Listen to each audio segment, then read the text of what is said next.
On this show, I've talked about Israel and Palestine as it relates to war, peace, and human rights. And because I've covered the issue in a way that rivals the mainstream media, I've been viscerally attacked for it by the Israeli lobby, the media, and by Netanyahu's very own spokesperson. All of this for simply providing the other side of the story, something that my next guest has now committed his life to. And it's extremely significant considering he's the son of a decorated general from the Israeli Defense Forces. He was drawn to peace activism in 1997, primarily in the aftermath of a suicide bombing which tragically took the life of his niece.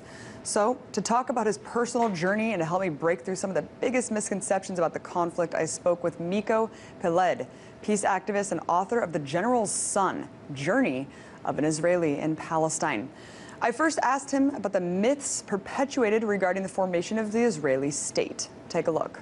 The three myths that I usually refer to, the first one is the myth of the creation of the State of Israel, which is, the myth is that after the United Nations passed the resolution to partition Palestine, that the Palestinians did not accept this resolution and then began a massive attack to destroy the small Jewish community that was living there at the time. And then miraculously, within a year, the State of Israel was created and the small Jewish state prevailed and so forth. But then when you look at the details, you see that the Jewish community at the time, which was a small group of immigrants, really less than 500,000 immigrants that were living there at the time, were suddenly given by the United Nations the lion's share of the country, and the Palestinians, who were the vast majority in Palestine at the time, were deprived of more than half of their land, which was absurd. And then you look further and you see that the Jewish community had a massive militia of almost 40,000 armed men, of which my father was an officer, and there was no equivalent on the Palestinian side. There was no fighting force on the Palestinian side.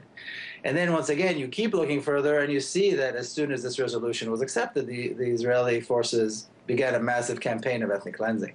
It was probably one of the worst acts of terror that has taken place in that part of the world in a very long time, where for an entire year, the Zionist forces engaged in a massive campaign of brutal ethnic cleansing. So that's the first myth that I talk about. The second myth is the myth of 1967, that once again Israel was faced with an impending attack and had to engage in a preemptive strike. Well, my father was a general at the time. As I was working on the book, I went into the Israeli archives, the Israeli Army archives, and I looked at the transcripts of the generals' meetings prior to that war, and it's absolutely clear that the generals are all saying, well, there is no threat at all. In fact, we have an opportunity because the Arabs are not prepared for war.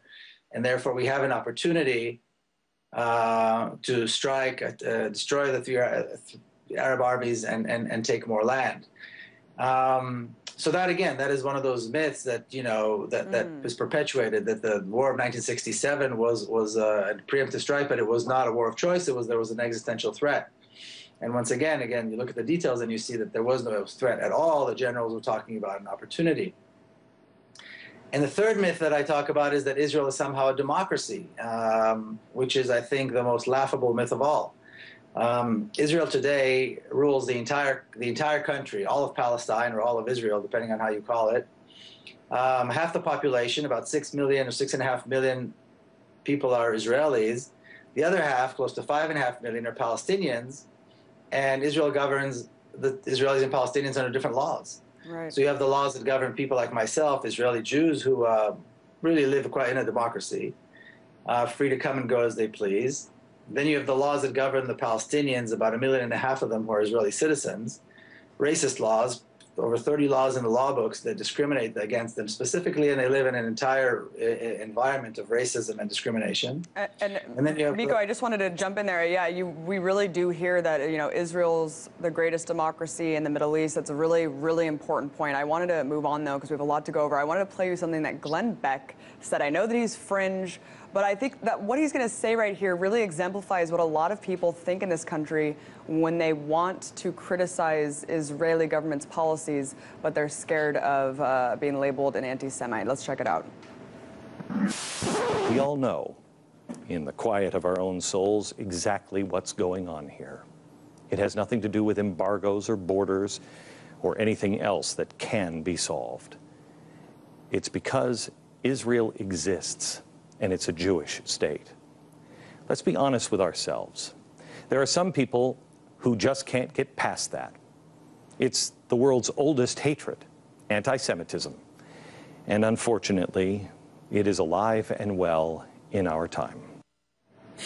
So there's Glenn Beck, just in regards to the most recent conflict with the Gaza and Israel, pretty much saying that it's because it's a Jewish state. I mean, it seems like right now in the discourse, political discourse, there's no distinction between Judaism, Zionism. How did it become in this country that if you simply voice dissent against the Israeli government, that it's an attack on the Jewish people?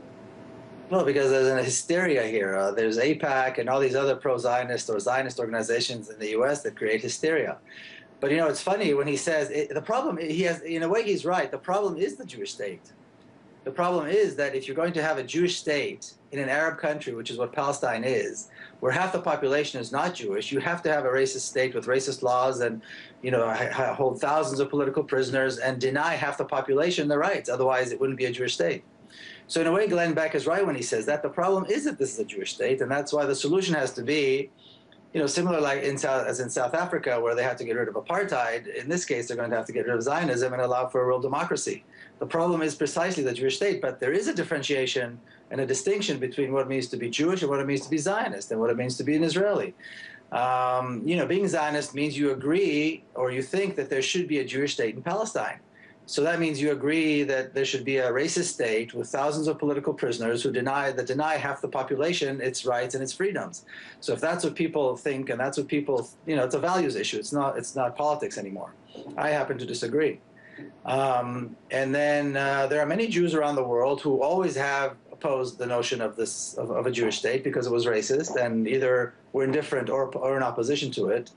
The reality is that most Jewish people don't live there, never will live there. And even, you know, after the state was created, and this was several years after the Holocaust, most Jewish people preferred not to go there, not to live there. So, you know, equating Israel with all of Judaism is of course another one of those myths. And if criticizing Israel is anti-Semitic, then I would ask, well, what is it when you support a state that is a racist state? What does it say about you if you support a state that holds thousands and thousands of political prisoners only because they're Palestinians? Not, you know, most of them have not engaged in violence. What does it mean about you when you support a state that intentionally drops bombs and kills children in Gaza, knowing full well that they're going to kill innocent civilians, including children? So I think it's important to set the record straight on this issue. If opposing this is anti-Semitism, then what do you call it when you support this monstrosity? Excellently put. Wow, Miko, that was great. And you know, I can't just help but think, you know, the victimization of Israel and also just it being a Jewish state and then using that to victimize a whole nother population. It's just mind-blowing to me. I wanted to get into Netanyahu. I mean, here he is. He's an extreme right-winger, the right to the right. He is one of the first leaders that completely rejects a two-state solution. It looks like he's going to win again in January. I mean, what does that say about the mindset of Israelis right now? Do a lot of people agree with you? Do a lot of Israelis even go into the Palestinian territories at all? No, the country is completely segregated. Most Israelis wouldn't venture either because they don't care or because they're afraid. And that is a very sad state of affairs. That's a success of the segregation. I think Bibi Netanyahu is really the direct. I don't think he's any different than any other prime minister that Israel has ever had. I mean, other prime ministers pretended that they wanted peace. He doesn't even pretend that he wants peace. Right. But in terms of what they did on the ground and their relation to the oppression of the Palestinians and the brutality towards Palestinians, Bibi is no worse or better than any other Israeli prime minister. All the Zionist governments have been the same, and you know, we can't forget that the ethnic cleansing that began in 1948, which was probably the most brutal act of terrorism against the Palestinians, was conducted while, you know, the governing body, so to speak, was kind of a labor, which is a little more supposedly more liberal. So in this regard, there's no difference if Bibi Netanyahu gets elected or anybody else gets elected in terms of the relations with the Palestinians and the brutality and the ongoing the ongoing brutality against the Palestinians is not going to make any difference at all, whether he's elected or somebody else. And really quickly to wrap it up, we have about a minute left, but I wanted to ask you about Palestine having the non-member status granted recently. We've heard high-level officials in the Israeli government spewing very hateful rhetoric about, in retaliation, you know, they want to bomb Gaza back to the Dark Ages, completely level Hamas. I mean, what do you think is going to happen? I know that you advocate just completely tearing down the wall and having it open. Do you think that's a possibility? Yes, I think it's a possibility. I think it's a realistic possibility, and I think it's going to take place. I think Israel is on the defensive here.